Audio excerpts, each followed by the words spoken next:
How to avoid cybercrime? What is your rock star name?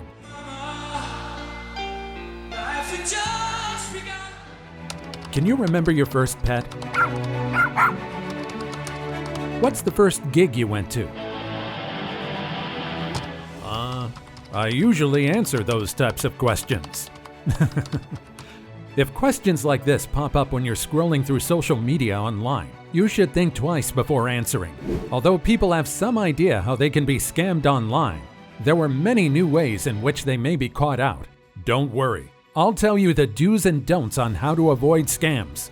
Hello everyone, welcome to Cybercrime Time. Don't forget to like and subscribe to our channel and press the bell icon so you never miss an update about the latest cybercrime news and trends. Let's move on. The UK's fraud reporting service said more than $3 billion has been stolen in more than 480,000 cybercrimes in the past year. A study estimates online crime in the UK increased 33% since the start of the COVID pandemic. It's expected that cybercrime would only increase over festive period, as more people are shopping and socializing online. Of action frauds, almost 500,000 cybercrimes are reported. They are of different types, but more than 90,000 were online shopping or auction scams. Hackers may call it fun, but it's not just a bit of fun. Yeah, buddy, it's not fun losing money in scams. Unfortunately, online scams can happen a number of different ways, but at the heart of it is usually fake content. Whether that's search engine adverts which crop up when you're looking for the next big investment opportunity, an ad targeting you on social media, or sites selling you really lovely clothes at a bargain price. There are so many different ways that scammers can come at you. One of the worst is where you think you're talking to a real person. Criminals are building much more realistic sites to scam people, particularly after a real explosion of online shopping in the last couple of years. Those bad guys are becoming smart, aren't they?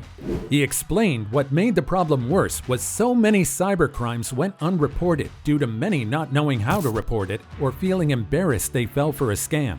They wouldn't be embarrassed if you've been the victim of doorstep crime, or you had been robbed and reported straight to the police to get it dealt with. And that's exactly the same mentality we need in case of online scams. After all, they're very intelligent criminals, and they're good at what they do. Big tech companies such as Facebook and Google should have a responsibility to ensure that the advertising they're being paid to promote to you isn't fraudulent. Before we get into the details of how to avoid cyber scams, let's take a look at what it is. What is cybercrime? Cybercrime is any crime that takes place online or primarily online.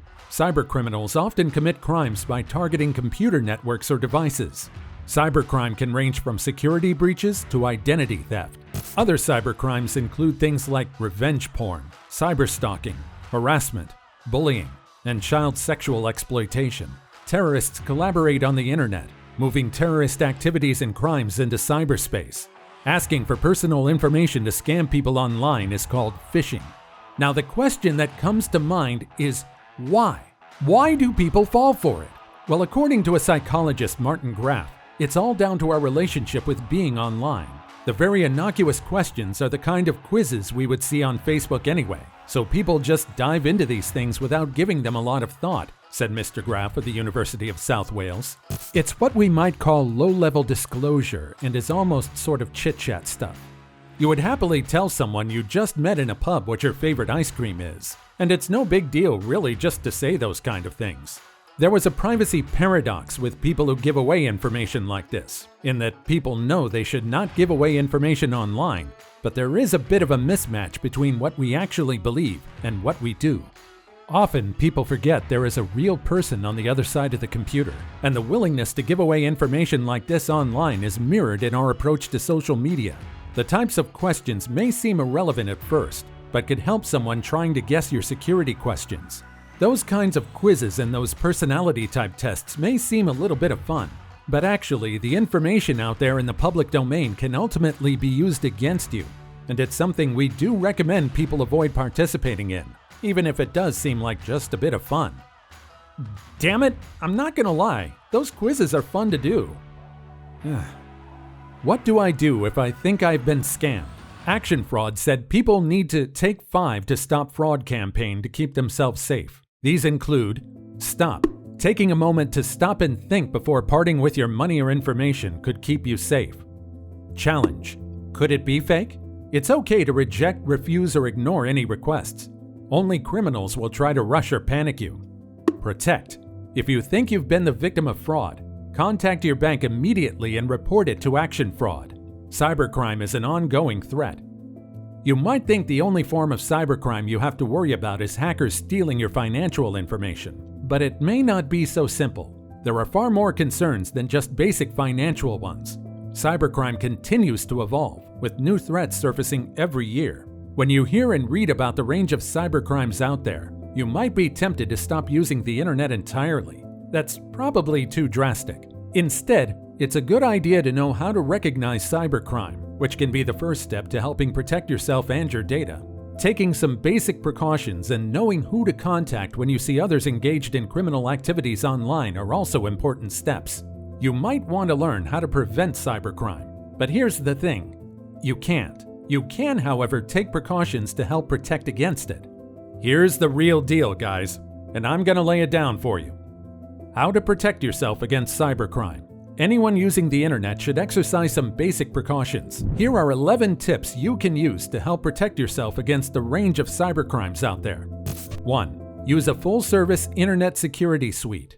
For instance, Norton Security provides real-time protection against existing and emerging malware, including ransomware and viruses, and helps protect your private and financial information when you go online.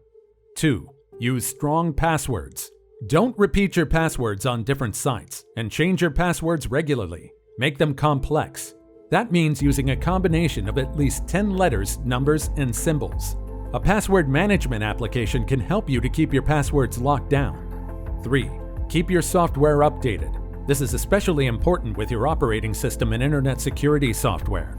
Cybercriminals frequently use known exploits or flaws in your software to gain access to your system. Patching those exploits and flaws can make it less likely that you'll become a cybercrime target. 4. Manage your social media settings. Keep your personal and private information locked down. Social engineering cybercriminals can often get your personal information with just a few data points, so the less you share publicly, the better. For instance, if you post your pet's name or reveal your mother's maiden name, you might expose the answers to 2 common security questions. 5. Strengthen your home network. It's a good idea to start with a strong encryption password as well as a virtual private network. A VPN will encrypt all traffic leaving your devices until it arrives at its destination. If cybercriminals do manage to hack your communication line, they won't intercept anything but encrypted data. It's a good idea to use a VPN whenever you use a public Wi-Fi network, whether it's in the library, cafe, hotel, or airport. 6. Talk to your children about the internet. Educate them, please. You can teach your kids about acceptable use of the internet without shutting down communication channels. Make sure they know that they can come to you if they're experiencing any kind of online harassment, stalking, or bullying. 7. Keep up to date on major security breaches. If you do business with a merchant or have an account on a website that's been impacted by a security breach, find out what information the hackers accessed and change your password immediately.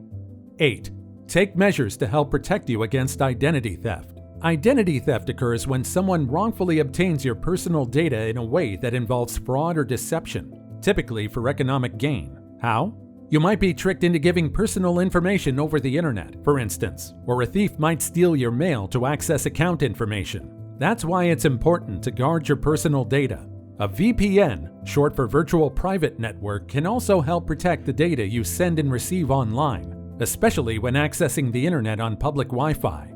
9.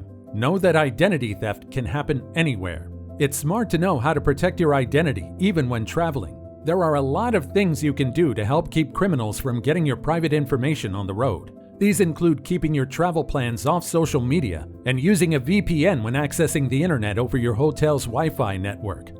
10. Keep an eye on the kids. Yep, you heard me. Kids are prone to becoming victims. Just like you'll want to talk to your kids about the internet, you'll also want to help protect them against identity theft. Identity thieves often target children because their social security number and credit histories frequently represent a clean slate. You can help guard against identity theft by being careful when sharing your child's personal information. It's also smart to know what to look for that might suggest your child's identity has been compromised. 11. Know what to do if you become a victim. Yes, this saves you so much effort. If you believe that you've been a victim of a cybercrime, you need to alert the local police and, in some cases, the FBI and the Federal Trade Commission. This is important even if the crime seems minor. Your report may assist authorities in their investigations or may help to thwart criminals from taking advantage of other people in the future. If you think cybercriminals have stolen your identity, these are among the steps you should consider. Contact the companies and banks where you know fraud occurred. Place fraud alerts and get your credit reports. Report identity theft to the FTC. That's a wrap from my side, guys. Follow these steps and you will be safe. Also, comment down below ways you use to avoid scams.